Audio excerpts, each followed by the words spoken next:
집으로 퇴근하는 길에 과천대로 그 공사구간이 있거든요. 거기는 공사구간 끝이 1차선에서 줄어드는 구간이라 끼어 들어갈 수밖에 없는 상황이고 바닥에 그 전부터 차로 감소라고 써져 있습니다. 이거 보면 다 양보해주거든 하나씩. 그렇죠. 그래서 미리 깜빡이를 켰고 제 백밀러상의 뒷차의 앞부분이 다 보여서 저는 안전하다고 생각하고 들어갔다가 충분하지. 사고 난 경우입니다. 택시선이 무슨 사정이니까. 내려서 기사님한테 괜찮냐고 물어보고 보험회사 부를까요? 하니까 보험 처리하자고 해서 저는 이제 불렀습니다.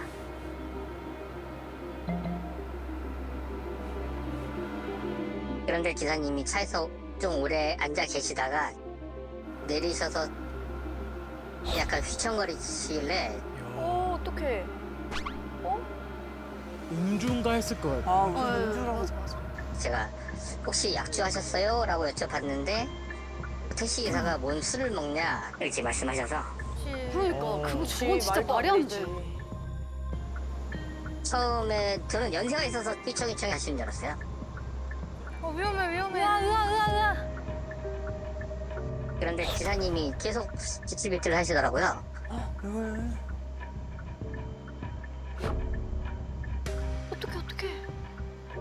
어떡해. 지금 안 좋으셔. 그때 제가 이상하다고 느꼈던 거죠. 어머, 쓰러지신 건가? 맞지? 그 땅에 앉으셔서 거의 한 30분에서 1시간 정도 있으셨던 것 같아요. 바닥에. 어떡하지? 무슨 일 있어서 근데 많이 안 좋으시다. 어르신이고 아버지 뻘이시고 하시니까 그분이 걱정돼서 저는 경찰을 부른 겁니다. 운전이 불가능하신 것 같아서. 잘하셨습니다. 한 30분? 30분 정도 걸려서 오셨어요. 처음에 경찰이 오자마자 저하고 기사님 음주 단속을 했는데 음주는 안 나왔습니다. 둘 다. 뭐야? 그러니까 저 정도면은 오. 무슨 일이 있어. 그러면 택시 기사님은 왜 그렇게 비틀거렸던 걸까요? 감기약 드셨다고. 감기야? 감기약 드셨다고 말씀하셨어요. 감기약도 그래? 감기약이 저렇게까지 되나? 와, 근데 저렇게 세? 어르신이라고. 그 감기약 요거 졸려요. 특히 코감기 이런 쪽은 좀 많이 졸리잖아요. 저 얼마 전에 감기였는데 마시고 조금 있다 좀 바로 잠들었어. 은근 졸려. 감기약. 졸리긴 한데. 감기약이 저 정도인가? 독감약은 세거든. 진짜?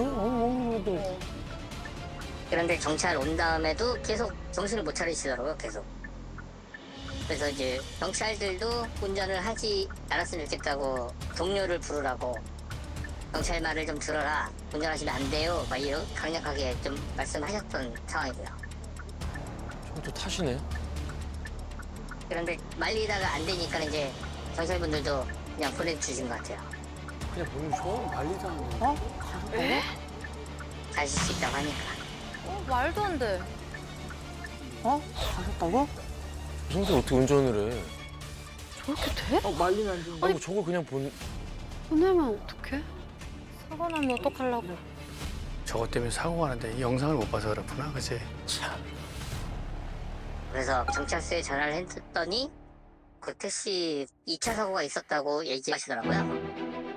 그래. 아이고. 그거 왜 보냈어? 진짜 왜 그걸 보내면 어떻게 해. 야, 나 이해가 안 가.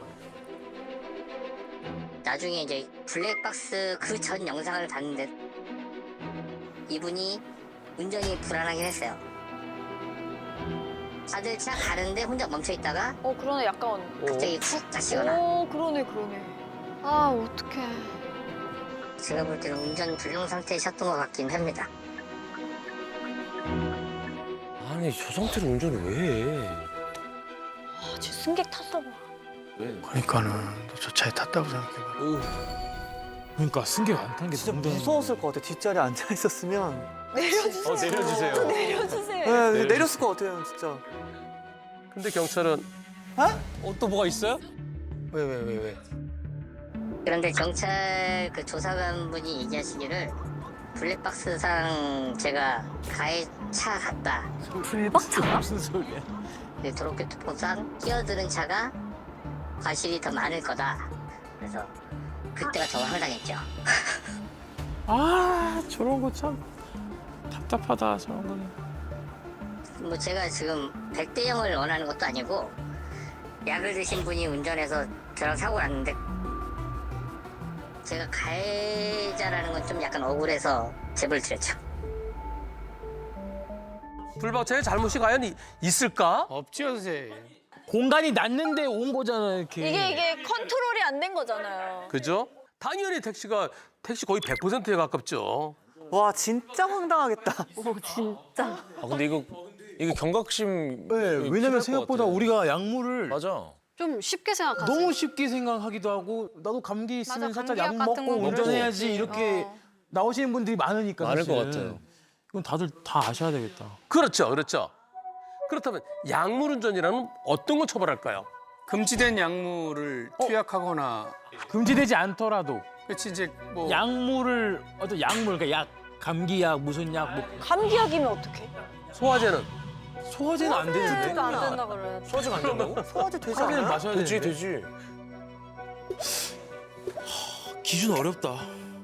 그렇다면 처벌하는 약물운전 과연 어떤 건지 이장선 경정께 들어보시겠습니다. 오 정리해 주시면 좋지. 저는 충남경찰청에서 근무하고 있는 이장선 경정입니다. 약물운전이란 도로교통법 제45조, 제148조 2에서 규정한 마약이나 향정신성 의약품 등 약물을 복용하여 정상적으로 운전하지 못할 우려가 있는 상태에서 자동차나 오토바이를 운전하는 것을 말합니다. 약물운전에 해당하는 약품은 대표적으로 마약, 대마, 향정신성 의약품이 있습니다. 그중에서 향정신성 의약품이 제일 중요합니다. 향정신성 의약품? 마취제, 수면제, ADHD 치료제, 비만 치료제, 불면증 치료제, 통증 치료제 등이 있습니다. 수면제 이런 거. 또한 감기약이나 비염약 같은 것도 위험합니다. 이러한 성분들은 졸음이나 인지 능력을 저하시킬 수가 있습니다. 그래 이거 비염약도. 비염약도 졸리죠. 그 감기약 중에도 경우에 따라서는 금지된 약물이 들어있을 수도 있다는 거죠. 외국에서 감기약 사갖고 왔을 때 거기는 금지된 약물이 들어있을 수도 있대요. 진짜요? 네. 센 거 그쵸? 그래서 감기약도 조심해야 된다는 거죠. 그런데 약물운전죄에서 핵심 뭐냐면 약물운전죄는 그 약물을 양성반응만 처벌된다는 의식을 하면 안 되고요. 약물운전 양성이 나오는 거에 더해서 이 운전자가 운전하면 안 되는 상황이 나온다고 그 가정됐을 때만 처벌되는 겁니다. 비정상적이라고 하면 그 신호 대기 중에 잠들었거나 또는 차가 비정상적으로 운전한다거나 교통사고가 발생했는데 사고 경위가 수상한 상태에서 운전자의 눈동자가 풀리고 말이 어누룩하고 또 비틀거리는 등 그런 경우만 처벌되는 것이 약물운전죄입니다. 그러니까 정신을 못 차리는 인사불성이 돼야 되는구나. 근데 약은 어떻게 검사하나? 피 검사해야 되나? 약물운전 검사는 간이시약을 통해서 이제 그 검사를 하고 있고요. 그래서 이게 이제 타액용 간이시약기인데요. 약물운전자에 대해서 입을 크게 벌려서 퇴치봉으로 타액을 적시기 시작합니다. 아니 침을 모아서 하나 봐. 그 다음에 그걸 꺼내서 이 속에 집어넣고 밀봉을 해서 2, 3분 정도 있게 되면 이렇게 이제 이 속에 시약이 반응이 이제 있는 겁니다. 우와. 우와. 밑에 T 라인에 선이 보이지 않게 되면 양성으로 되는 겁니다. 안 나타나면? 약물운전 처벌은 2026년도 4월 2일부터 크게 강화가 됐습니다. 그래서 1회 위반 시 5년 이하의 징역 또는 2천만 원 이하의 벌금에 처해지고요. 상습 약물운전의 경우 2년 이상 6년 이하의 징역 또는 500만 원 이상 3천만 원 이하의 벌금에 처해집니다.